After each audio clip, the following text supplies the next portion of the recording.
Class हम लोग शुरू करना क्लास 8 का परिमेय और अपरिमेय संख्या। एक क्लास 8 का पहला पार्ट है। इसके अंदर हम लोग देखने वाले आज की वीडियो में प्रश्न संग्रह 1.1। सो स्टूडेंट्स, प्रश्न संग्रह 1.1 में क्या करना है, परिमेय संख्याओं को संख्या रेखा पर निरूपण करना है। मतलब कुछ परिमेय संख्या रहेंगी, उसको संख्या रेखा पर क्या करना है, निरूपण करना। 2 सवाल दिए गए, बहुत आसान है।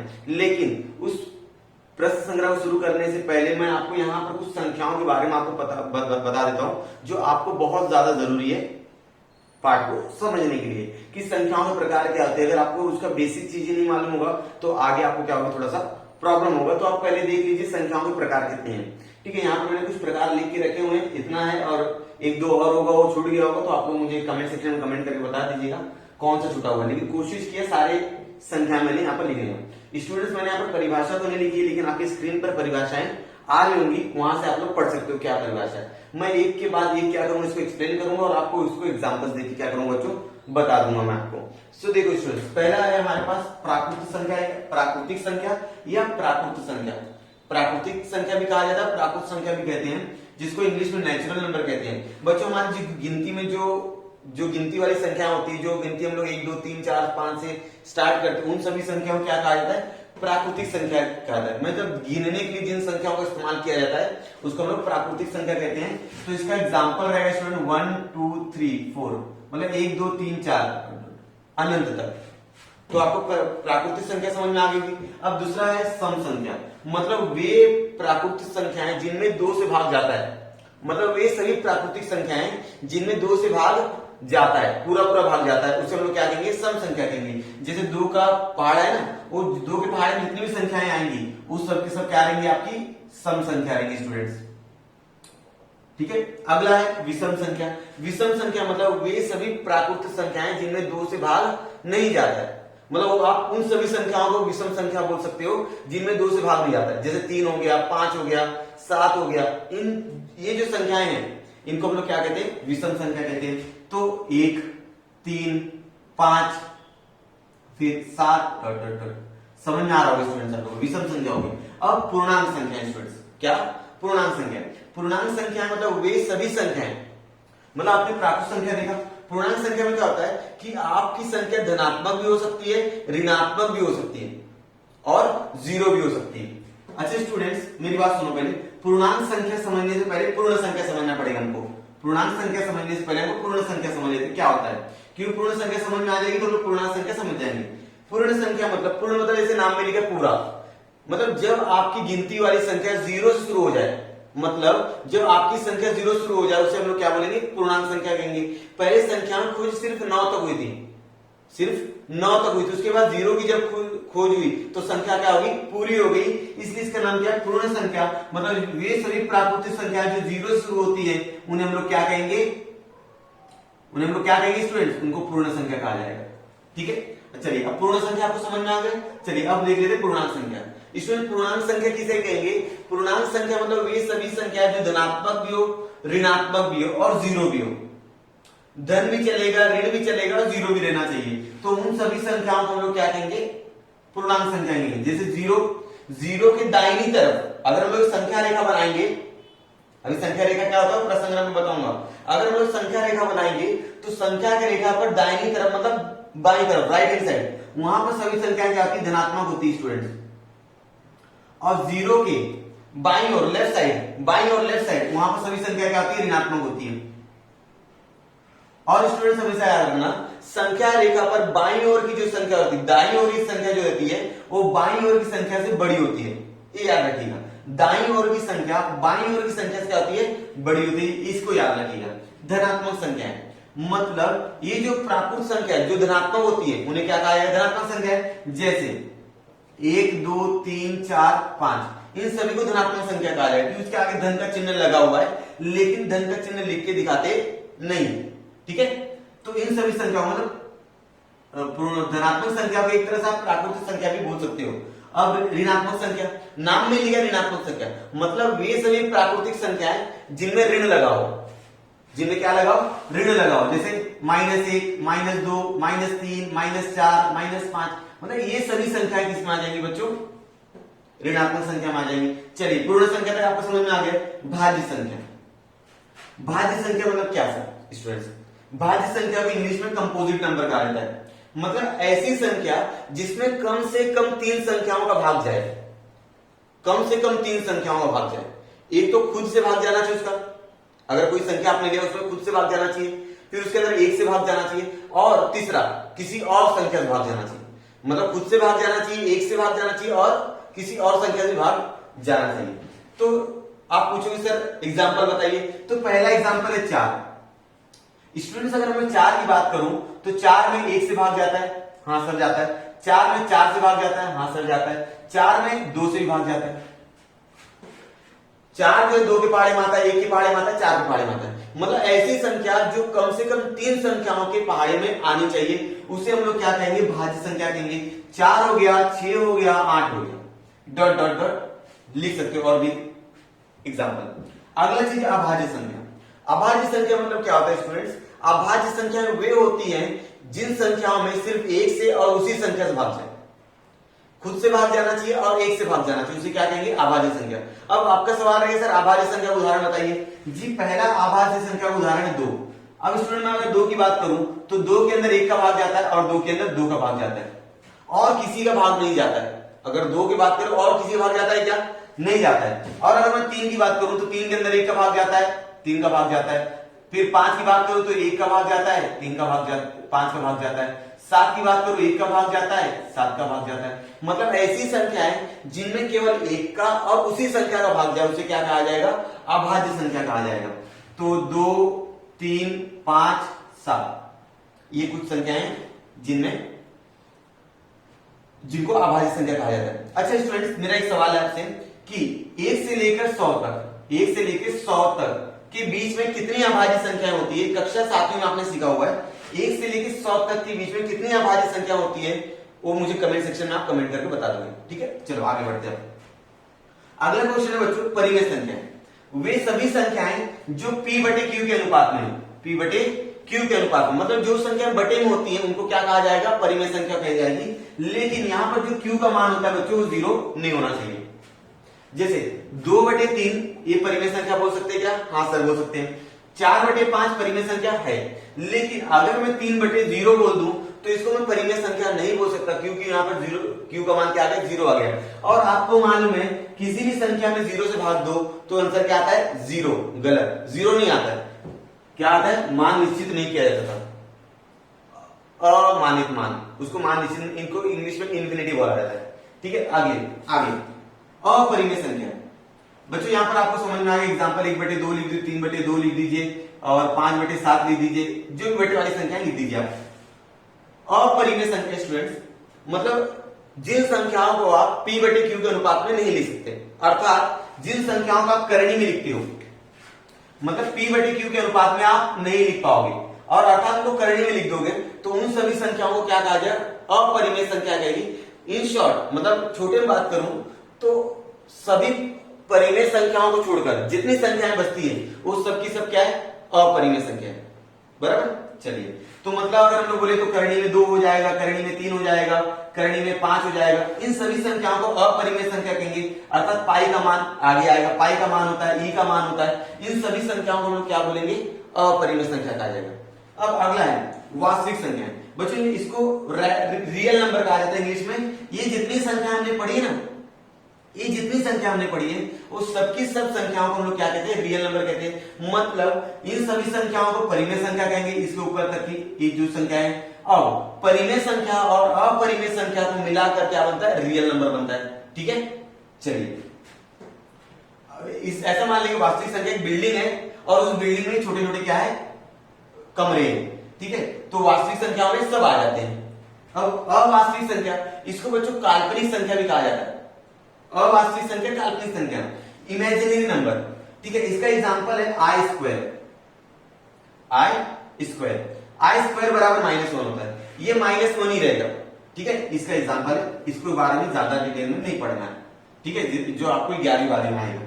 तो इमेजिनरी नंबर हो गए। तो स्टूडेंट्स यहां पर हमने देखा कि कुछ संख्याओं के प्रकार, उसकी परिभाषा मैंने बताई, यहां पर उसको इंग्लिश में क्या बोलते हो बता दिया, और यहां पर उसके उदाहरण बता दिए कि कैसे आप समझोगे, ठीक है। हाँ यहाँ पर ये जो अवास्तविक संख्या, इससे ज्यादा डिटेल में नहीं पढ़ना है हमको, इमेजिनरी नंबर कहते हैं, खाली एक एग्जांपल याद रखिएगा। और स्टूडेंट यहाँ पर मैं आपसे पूछूंगा, जैसे मैंने एक क्वेश्चन पहले भी पूछा कि 1 से लेकर 100 तक के बीच में कितनी अभाज्य संख्या आएगी, तो मेरा एक और क्वेश्चन है, जीरो को कौन सी संख्या कहा जाएगा, इनमें से जीरो कौन सी संख्या में आएगी, सिर्फ जीरो, सिर्फ जीरो। ठीक है, इसका आंसर मुझे कमेंट सेक्शन में कमेंट करके बता देंगे। ठीक है, अब हम लोग शुरू कर लेते हैं स्टूडेंट्स हमारा प्रश्न संग्रह 1.1। तो इसको मैं मिटा देता हूं, आप लोग इसका स्क्रीनशॉट लेके अपनी कॉपी में लिख सकते हो। स्टूडेंट्स मैंने प्रश्न संग्रह 1.1 का क्वेश्चन नंबर 1 लिख के रखा है यहाँ पर। ठीक है, प्रश्न क्रमांक 1 लिख के रखा हुआ है। क्या करना है, इसको पहले मैं पढ़ लेता हूं और आपको हल करके बताता हूं। ध्यान से देखिएगा, निम्नलिखित परिमेय संख्याओं को संख्या रेखा पर निरूपित कीजिए। निरूपित कर प्रत्येक के लिए अलग संख्या रेखा खींचिए। ठीक है, यहाँ पर टोटल 4 सवाल दिए गए, मैंने यहाँ पर पहला सवाल लिख के रखा हुआ है। तो ये सब क्या है, परिमेय संख्या है। मैंने अभी बताया ना परिमेय संख्या किसे कहा जाता है, मतलब वे सभी संख्याएं जो p/q के अनुपात में लिखे जाते हैं, उन सभी संख्याओं को क्या कहा जाता है, परिमेय संख्या कहा जाता है। ठीक है, तो इन परिमेय संख्याओं को संख्या रेखा पर क्या करना है, निरूपित करना है। क्या करना है, निरूपित मतलब रखना है कि संख्या रेखा पर उसका स्थान कहां पर रहेगा। ठीक है, मतलब ये जो परिमेय संख्या है, इन परिमेय संख्याओं का संख्या रेखा पर स्थान कहां पर रहेगा, ये आपको बताना है। और 1 2 3 4 सवाल है, तो चारों सवाल के लिए अलग अलग संख्या रेखा कितनी है। सबसे पहले मैं आपको पहला सवाल हल करके बताता हूं कि क्या करना है। सबसे पहले आपको एक संख्या रेखा खींचनी है, तो देखते जाइएगा मैं किस तरह से संख्या रेखा खींचता हूं। ये आपको मापन पट्टी लेनी है और यहां से दिख रहा है आपको, यहां से आपको संख्या रेखा खींचनी है। ठीक है, हाँ चलो, अब क्या करना है स्टूडेंट्स, यहां पर आपको मालूम है कि ये बीच में ले लीजिए 0, फिर यहां पर 1-1 सेंटीमीटर पर आपको ऐसा चिन्ह बना के रखना ताकि आपको आगे जाकर तकलीफ ना हो। ठीक है, इस तरह से 1-1 सेंटीमीटर पर आपको बिंदु बना लेंगे। चलिए, अब देखिए स्टूडेंट्स क्या करना है। अब इस पर हर एक जो पॉइंट है उस पर निर्देशांक दे दीजिए। इसका है 0, इसका 1, इसका 2, इसका 3, इसका 4 और ये 5, ये 6 और ये 7, बराबर है। चलिए अब देखिए, अब आपको मालूम है ये संख्या रेखा है। इस संख्या रेखा के दाहिनी तरफ मतलब राइट हैंड साइड में अगर आप जाओगे तो वहां पर सभी के सब संख्याएं क्या रहेंगी, धनात्मक रहेंगी। अब आप इधर आओगे तो ऋणात्मक हो जाएंगी, -1 -2 -3 -4 -5 और -6। अब क्या करना है स्टूडेंट्स, अब इन सभी परिमेय संख्याओं को इस संख्या रेखा पर बताना है कि इनका स्थान कहां पर आएगा। तो बच्चों मुझे देखो मैं कैसे बताऊंगा इसको, ध्यान दीजिएगा। अगर आप इन सभी परिमेय संख्याओं को दे रहे हो तो सबका आधार समान है, तो मतलब मुझे क्या करना है, मुझे यहां पर 0 से लेकर 1, इसके बीच का दूरी कितना, 1 इकाई है।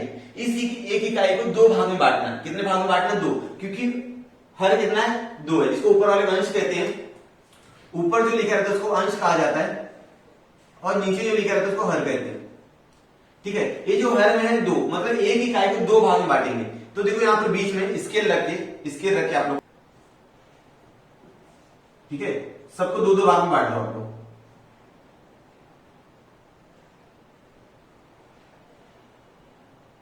स्केल रखे तो बीचों बीच करेंगे आप लोग। ठीक है, देख लिया, आपको काला कलर दिख रहा होगा, देखो यहां पर ये ये 2-2 भागों में मैंने क्या कर दिया, इसको बांट दिया। ठीक है, अब क्या करना है स्टूडेंट्स, अब आगे देखिए क्या करना है। अब मुझे 3/2 मतलब 0, ये क्या धनात्मक है, धनात्मक मतलब 0 के बाद 3 बिंदु, देखो ये 0 है, 1 2 3 यहां पर आ गए।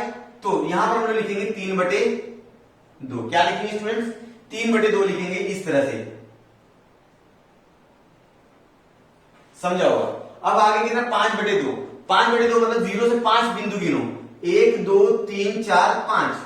ठीक है, एक क्या हो जाएगा, 5/2 हो जाएगा। ठीक है, ये हो जाएगा 5/2। आपका स्केल रहेगा सही तो आपका एकदम अच्छे से बनेगा। समझ में आ गया। चलिए अब -3/2 स्टूडेंट्स, अगर मैं बोलूं -3/2 तो आप बोलोगे सर ऋणात्मक है, मतलब उसको बाईं तरफ बनाना है। बाईं तरफ 3 बिंदु, देखो ये 0 हो गया, 1 2 3, 1 और 2 के बीच में। तो यहां पर मैं लिखूंगा -3/2। कितना लिख दिया स्टूडेंट, -3/2 लिख दिया है। ठीक है, ये हो गया संख्या रेखा पर मैंने परिमेय संख्या को क्या कर दिया, निरूपित कर दिया है। ठीक है, समझा है आप लोगों को। चलो अब बचे हुए 3 सवाल के लिए भी मैं यहां पर कर देता हूं। स्टूडेंट्स बचे हुए 3 सवाल मैंने यहां पर लिख दिए, ये दूसरा, ये तीसरा और ये चौथा सवाल है। ठीक है, और मैंने ऑलरेडी संख्या रेखा बना के रखा हुआ है। ठीक है, अब मुझे क्या करना है, सिर्फ अब इस परिमेय संख्याओं को इन संख्या रेखा पर निरूपित करना है। स्टूडेंट्स अगर आप लोग देखोगे तो यहाँ पर इस दूसरे वाले सवाल में यहाँ पर सबका जो हर है वो क्या है 5 है, मतलब इसको क्या करना है, एक इकाई को 5 भाग में क्या करना है, बांटना है। एक इकाई को क्या करना है, 5 भाग में बांटना है। तो बच्चों 5 भाग में बांटना है मतलब क्या करना है कि आपको 0 से लेकर, अगर आप पट्टी में देख रहे होंगे, अगर आप 0 से लेकर 1 के बीच में देखोगे तो आपको यहाँ पर 10 लाइन दिखेंगी छोटी छोटी। देख लीजिए 0 से लेकर 10 के बीच में 10 लाइन दिखेंगी छोटी छोटी। आपको 5 भाग में बांटना है, मतलब उस 10 को 5 में करना होगा, 2-2 लाइन में। तो अगर मैं अंदाजा ऐसे बताता हूं, ठीक है ना, इस तरह से मैं बता देता हूं।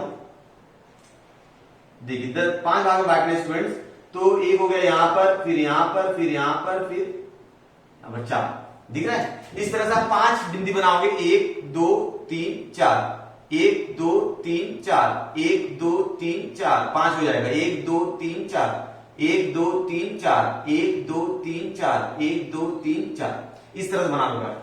फिर यहां पर वही काम कर दो, 1 2 3 4, 1 2 3 4, 1 2 3 4, 5 भाग हो गए, 1 2 3 4 5 हो गया ना, 1 2 3 4 लाइन में जो 5 भाग हो जाएगा वो, ठीक है, इस तरह से। अब आगे क्या करना है, आगे क्या करना है स्टूडेंट्स को ध्यान दो आप लोग। अब क्या बोला है, ये धनात्मक संख्या 7/5, मतलब 0 के बाद 7 लाइन देखनी है आपको। 0 बाद कितनी लाइन देखनी, 7। तो 0 यहां पर है, तो 1 2 3 4 5 हो गया, ये 6 और ये 7, तो यहां पर आ जाएगा 7/5। क्या आ जाएगा स्टूडेंट, 7/5। अब 0 के बाद 7 लाइन गिनना जो आपने बनाया हुआ है, और एक इकाई को 5 भाग में बांट देना, ठीक है। अब दूसरा -2/5। बच्चों -2/5 कहां पर आएगा, लेफ्ट साइड में आएगा, बाई तरफ आएगा। तो -2 मतलब 0 के बाद -2/5, मतलब 0 देखो 1 2, तो यहां पर आएगा -2/5। समझ आया क्या। 0 बाद तुरंत दूसरी लाइन 1 2 जो बिंदु बनाया आपने उसमें -2/5 है, ठीक है स्टूडेंट्स। अगला है -4/5। कितना, -4/5। क्या करना, देखिए 1 2 3 4 दिख रहा है यहाँ पर, तो ये यहीं पर आएगा, तो मेरा यहाँ पर दिख नहीं रहा बराबर, तो -4 कितना हो जाएगा, 5 हो जाएगा। आपको क्या करना है, 1 सेंटीमीटर को 5 भाग में बांटना है, और 1 सेंटीमीटर आप लोग देखोगे तो यहाँ पर 10 लाइन दिख रही है, मतलब दो लाइन पर आप बिंदी बनाते जाओगे, ठीक है। तो आपका एकदम परफेक्ट बनेगा। समझ में आ गया स्टूडेंट्स। चलिए अब क्या करना है, अब मुझे करना है सवाल नंबर तीसरा। क्या करना है, 5/8 11/8। सवाल देख के लग गया कि मुझे क्या करना है, एक इकाई को 8 भाग में बांटना है। एक इकाई को मुझे कितने भाग में बांटना है, 8 भाग में बांटना है। तो बच्चों में क्या करूंगा, 1 2 3 4 5 6 7 8 लाइन देना दूंगा। फिर एक कितना होगा, -5, तो 1 2 3 4 5 6 7 8 यहां पर हो जाएगा। तो यहां पर जब 8 बिंदी लाइन खींचोगे आप, ठीक है, थोड़ी थोड़ी दूरी पर 8 लाइन, मतलब 1 सेंटीमीटर को 8 भाग में बांटना है उसको। तो -5 तो यहां पर आ जाएगा, 1 2 3 4 5, तो यहां पर आएगा -5/8, ठीक है। अब 11/8 के लिए यहां पर मुझे करना पड़ेगा, 5 हो गया, 1 2 3 4 5 6 7 8, 1 2 3 4 5 6 7 8, ठीक है। तो कितना बोला है, 11। तो देखो 1 2 3 4 5 6 7 8 9 10 11, मतलब एक के बाद 2 लाइन देखना है, एक के बाद 2 लाइन देखना है, ठीक है। यहां पर आएगा 11/8। समझ में आ गया। चलिए, तो ये हो गया तीसरा सवाल। स्टूडेंट्स ये चौथा सवाल है, इसको आपको क्या करना है, एक इकाई को 10 भाग में बांटना है। स्टूडेंट्स आपको मालूम है एक इकाई में 10 छोटी छोटी लाइन है, तो भाई यहाँ पर जो लाइन है ना, छोटी छोटी लाइन जो दिख रही है, उनको सब ड्रॉ कर लीजिएगा। 1 2 3 4 5 6 7 8 9 10 सब ड्रॉ करके -13/10 बोला है।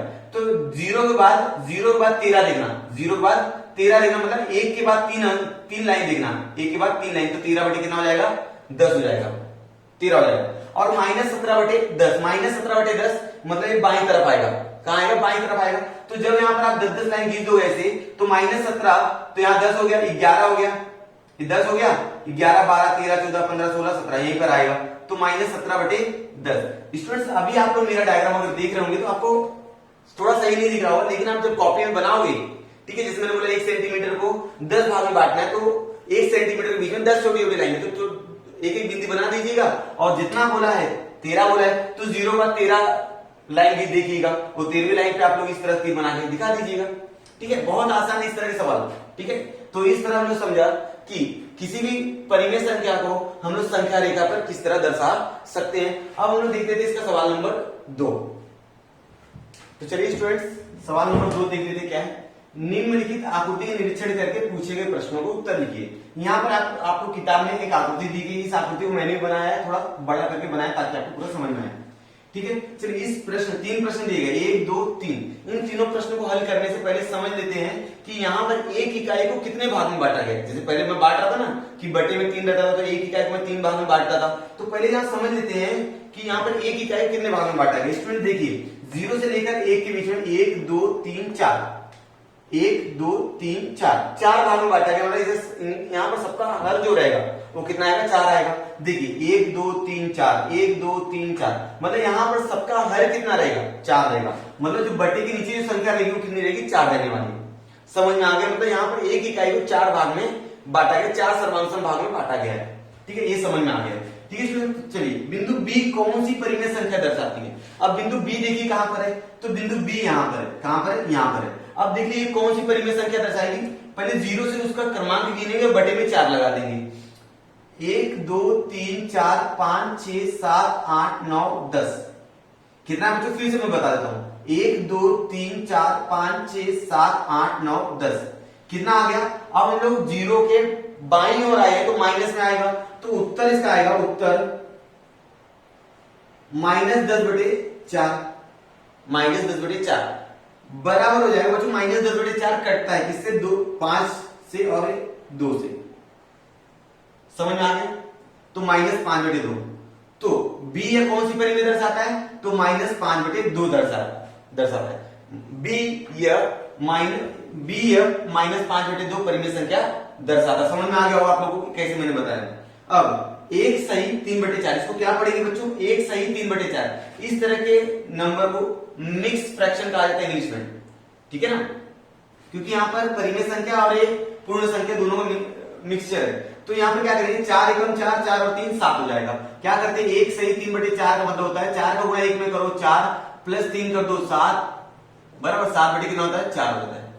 तो इसको मैंने क्या किया, उसको बदली कर दिया इसके अंदर। ठीक है, परिमेय संख्या में इसको क्या कर दिया, बदली कर दिया। ये परिमेय संख्या नहीं है, इसको मैंने परिमेय संख्या में बदली किया। तो मतलब 7/4 यह संख्या कौन से बिंदु दर्शाई गई है। अब 7/4 देखना, कहां पर देखना है, दाईं तरफ देखना है कि बाईं तरफ देखना है। बच्चों दाईं तरफ देखो, क्योंकि ये क्या है, धनात्मक है। ठीक है, 0 के बाद 7 लाइन, 7 बिंदु, 1 2 3 4 5 6 7, सी दर्शाता है बिंदु सी। इसका उत्तर है बिंदु सी। समझ में आ गया स्टूडेंट्स। अब अगला देखिए आप लोग, यहां पर बिंदु डी द्वारा दर्शाई गई संख्या, बिंदु डी द्वारा दर्शाई गई संख्या 5/2 निरूपित की गई है। बिंदु डी द्वारा संख्या 5/2 निरूपित की गई। यह कथन सत्य है या असत्य लिखिए। आपको बताना है कि बिंदु डी का मान 5/2 है, सत्य की असत्य है। अब देख लेते डी पर क्या मान है। ठीक है, इसका उत्तर आएगा बिंदु डी पर निरूपित की गई वास्तविक परिमेय संख्या।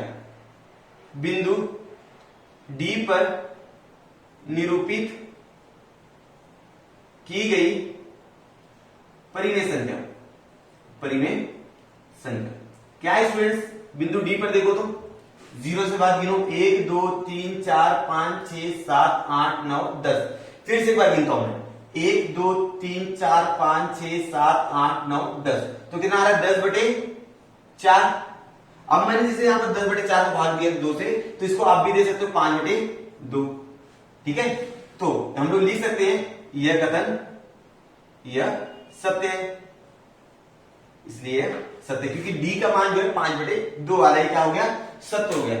ठीक है स्टूडेंट्स, इसको आप लोग स्क्रीनशॉट लेके लिख सकते हो, आपको समझा होगा। ठीक है, तो उम्मीद है स्टूडेंट्स आप लोगों को पूरी वीडियो समझ में आई होगी। अगर आपको पसंद आए वीडियो तो आपको क्या करना है, आपके दोस्तों के साथ इस वीडियो को शेयर कीजिए। अगर आपने अभी तक चैनल को सब्सक्राइब नहीं किया तो उसको सब्सक्राइब कर दिए, और मुझे कमेंट सेक्शन में आप कमेंट करके बता सकते हो। आपको जो भी डाउट रहेंगे तो मैं आपको कमेंट सेक्शन में कमेंट का रिप्लाई दे दूंगा। और हाँ, मैंने आपको 2 सवाल पूछे हुए हैं, उसको मुझे कमेंट करके आप बता दीजिएगा।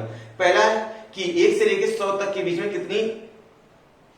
कितनी अभाज्य संख्याएं आएंगी। दूसरा क्वेश्चन क्या बोला था मैंने कि 0 जो है वो उसको क्या कहा जाएगा, कौन सी संख्या कहा जाएगी। तो इसको मुझे आप कमेंट सेक्शन में कमेंट करके बता दीजिएगा। अब हम लोग नेक्स्ट वीडियो में आते हैं हमारा 1.2 के साथ।